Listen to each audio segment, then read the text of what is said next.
Hey guys, welcome back to Ocarinacraft. Last episode we got the rest of the spiritual stones, and today we are going to start by giving the rest of them to Princess Zelda. I should not have untied Epona, because it turns out you can't take Epona up a vine. I should have thought this through a little bit more. So this is the part of the map where things really get interesting. Oh no, I have to cheat over this again.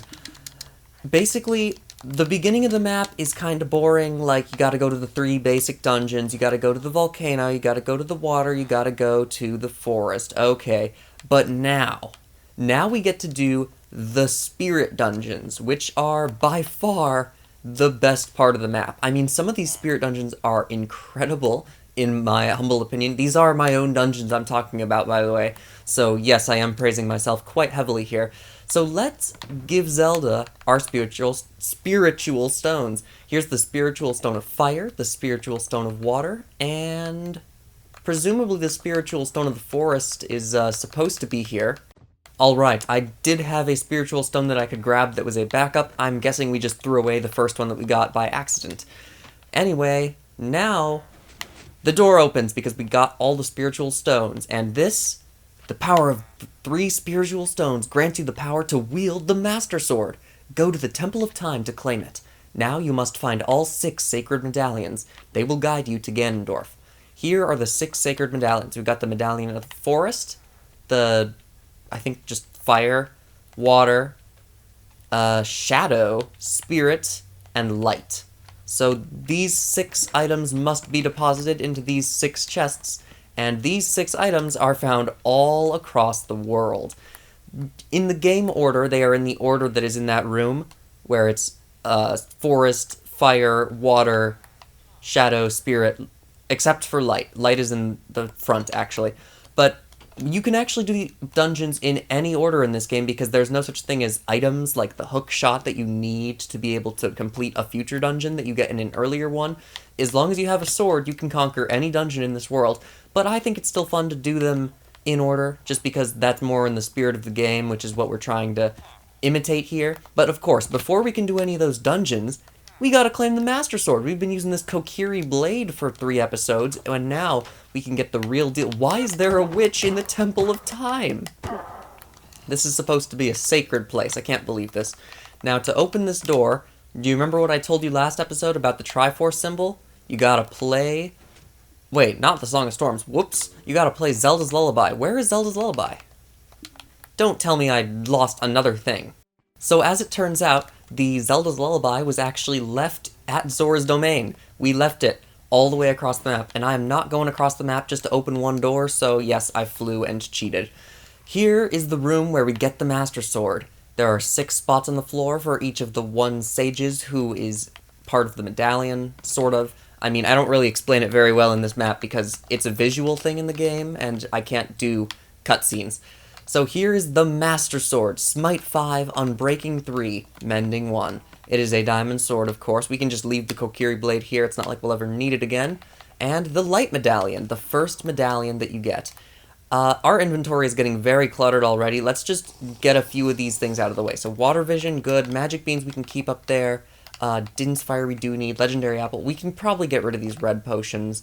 We can throw the other armor in an ender chest somewhere. Do I have an ender chest in here? No. I need to put more ender chests in this map. Or maybe I did need to. I'm not still developing it, honestly. So now we are going to head... Oh, Epona! I can't forget Epona! Did I just leave Epona, up on there? Oh, no, I just left Epona over here. Okay, thank goodness I could find her, because I did not want to lose our horse. The horses map. The town is currently being besieged by... not...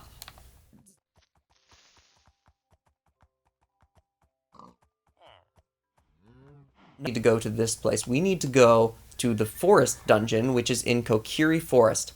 Oh my gosh. Okay, I know what's gonna happen. This is the coolest part of the map. And I do not say that lightly. This is my favorite part, period, of the entire Ocarinacraft map, and we're going to do it right now. But first, let's find an ender chest to throw my stuff in. I think there's an ender chest up in my house, because this is Link's house, if you didn't know. It's where we started 3 episodes ago, and many months. So let's put Light Medallion for sure. The extra armor can go in there.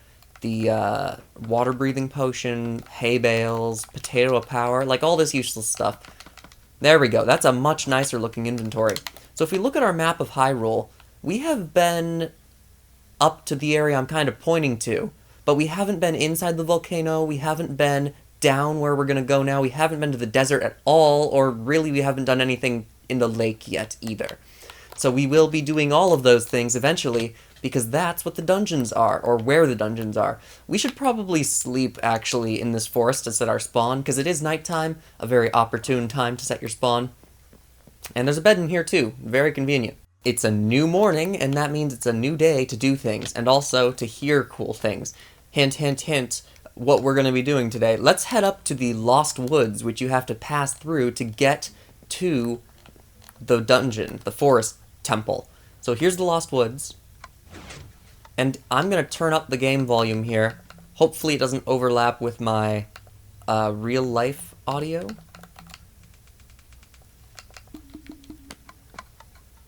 Now there should be some music. You hear that? It's very faint. Listen to this sign. Follow the music. If no music, press the button. We don't need to press the button. Do you hear that music, though? That's the Lost Woods song. Ooh, it's closer. Ooh, it's even closer. I think it's further away now. But look, some magic beans. Let's check out this direction. Here's that cow again. Oh, it's a tree. Oh, and a skull. This fellow was clearly deaf. Okay. So what's this way? Oh wait, this is the first room again. What's this way? A stump. Okay, so this is a reference to the thing in the game. There's like a stump where you play a song to a man or a frog or something. This is... Oh, it's the bridge room again. But now you can actually see it from the perspective of the Lost Woods. And you can go like under the bridge, but you can't go from the bridge to here, I don't think. Unless you jump over the chest, so I guess you could. Let's head back through the woods. And now let's actually properly follow the music and go up here. Ooh, it's getting louder. Ooh, it's right on top of us. We're here. We followed the music. Isn't that so cool? You would not believe how long it took me to build an entire note block song in this. And by the way, I did not create these note blocks. This is FedEx Gaming's note block tutorial for the Lost Woods, which is why the first few letters sound a little weird. But, the first few notes sound a little weird. And this part of the game, I just really couldn't replicate. Like, there's guys who charge you down. If I had a Ravager when I made this map, you could do it, but there still aren't Ravagers in Xbox One Edition, and never will be. So normally you're, like, dodging guys through these tunnels. It's not like it's really that essential to the experience, though, and now on the other side we can actually climb up and see over it. It's not that big at all. But here is the entrance to the Forest Temple. And if you know Zelda, or at least you know Ocarina of Time, you'd have to know that to get into the Forest Temple, you need the hookshot. And obviously, we can't get up there. But since I don't have a hook shot, I just say, get up, and then give you a chest of ender pearls. So what you really have to do is just go, where? And I failed. But that's basically what the hook shot does, isn't it? Like, that's the closest thing I could do to it. You have to kind of teleport and then go up there. Which, it works. I think if you played Zelda, you'd know what it was, but it just kind of seems like a weird thing if you don't know what it is. This is odd. I wonder if that will open later, hint hint. Oh look, it's a Triforce banner. I tried to add banners in this map when they added them, so I just kind of put like interesting things around, like there's a Triforce banner in this dungeon. No real reason, it's just cool. Here is the entrance to the dungeon. It is... It's not much like the actual game's dungeon. If you know the actual game's dungeon, there's gravity-defying platforms and you turn upside down, and I can't really replicate that, so I just do like a double puzzle. So you have to pull that piston to activate that right there. I mean, pull the lever to activate the piston. And then you have to do something else in this room to activate the other piston. So this room, I think it's just shoot all the things. So we got a button up there. Good. A button over there. Yep. There's supposed to be... I think there's supposed to be a painting there or something. Not really sure what's going on with this middle one. We'll see if it messes it up later, and then of course you gotta destroy the minecart. Now, if it doesn't work, unfortunately... Oh, it did work. Okay, thank goodness. So I did it right. Now, this is the cool part. This is the boss. So if you've played... blah, blah, blah, blah, blah. In the actual game, when you fight the boss of the forest temple, he zooms in through and out paintings, and he, like, fights you, and then he goes back into the painting, and you have to kind of wait for him to come out again. And I replicate the same thing here. Look at that! He comes out, and it's Phantom Ganon. It's a wither skeleton, and he's gonna kill me. Oh... That is a cool boss fight, honestly. It's surprising, and he just kind of jumps out at you like you don't know where he's coming from, and then the game makes you give up his gear if you want to continue on. So, like, he just had a diamond sword and some basic iron armor with protection on it, but I think that sort of jump scare boss fight start is so cool! I don't know why more custom maps never use the ability that you can walk through paintings to hide stuff. Like, when this starts, it opens it up and it lets him out, and then he charges at you. I think, because enemies can see you through paintings. I want more maps to take advantage of this feature. So that was the Forest Temple. Probably one of the weaker temples, but it has a great lead-up. And here is our reward. The Forest Medallion. Looks a lot like a rupee. But let's not mention that. So we'll throw it, we'll get rid of this raw mutton and white wool. Why is that in there? And then put the forest medallion and our gold rupees in instead. So now the next place to go is the volcano for the fire temple. I think the fire temple is the best temple in the map. It is not the best... Well, it has a good lead-up and a good temple. That's the thing that's good about it. Like, this has a really good lead-up with the forest, and this is probably my favorite part in the whole map with this forest stuff. But the volcano just has a really good atmosphere the whole way through, and it has interesting puzzles, too. Now, I don't know if I've showed these railways off before. These are the fast travel points. In the Lost Woods in Ocarina of Time, there are, like, fast travel points between the river area and the Lost Woods, and then the volcano in the Lost Woods. So I did the same thing here. You go through a long minecart tunnel of prismarine, and it takes you... I think this is close to the end. Right here. Which is through a waterfall, and then... Oh, look where we are! It's almost on the opposite... Well, no, it's not the opposite side of the map. The volcano is the opposite side of the map from us. But this is the, Zora's Domain area again. We're right by it. So, I like how it's kind of disguised in the waterfall. Like, you might not see it immediately. Also, what happens if you climb this waterfall? Oh, you can get the Potato of Power much more easily, I guess, but the rest of that... And you can probably break out here, too, if you did that jump properly, unlike me. Now that we're back in the Lost Woods, let's go to the place that we actually need to go, which is the Goron City area, or the volcano, whatever you want to call it, Death Mountain. And this gate goes to the Goron City. You might be able to tell from the sandstone style, which is the same thing as in Goron City, and this track is just basically a longer version of the Prismarine track, so I'm just going to skip it. There we go. Honestly, it didn't feel that much longer to me after doing that ride, but it's still cool. So you go through here, it breaks the leaves on this wall, so wait, no, you broke the leaves on the other side. So if you tried to go through the Lost Woods to get here the first time, it wouldn't be open. You have to actually climb up Death Mountain and go break these leaves. Anyway, now that we're here in Goron City, we should actually change into our heat gear instead of our water gear, because you're not going to be finding any water up here on this warm mountain. This is definitely not a cold mountain. This isn't Mario 64. So let's put the water gear back in our ender chest and equip the fire gear. And you do need this fire gear to get into the dungeon without burning to death, which I think is cool. So let's head up Death Mountain, because we're not just going up the mountain to Goron City again. We're going straight into the volcano. This is the cool part. Look at this, look at this. It's ladders, and you climb it, and normally there's meteors attacking you here, but there aren't meteors in Minecraft.